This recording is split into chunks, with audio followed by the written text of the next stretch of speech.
विष्णु मधुसूदन कैटभारे नारायणाच्युत त्रिविक्रम चक्रपाणे दैत्यादिशार्जधर श्रीधर वासुदेव गोपाल कृष्ण हरये तव सुप्रभातम्।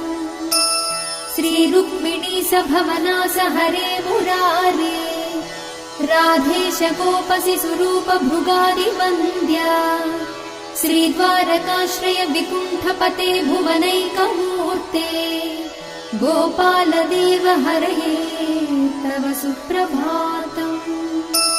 मीनाकृते कमठरूप वराहमूर्ते त्रैविक्रमाय नृहरे भृगु राम राम श्रीराम कृष्ण यदुनन्दन कल्किरूप गोपाल कृष्ण हरये तव सुप्रभातम्।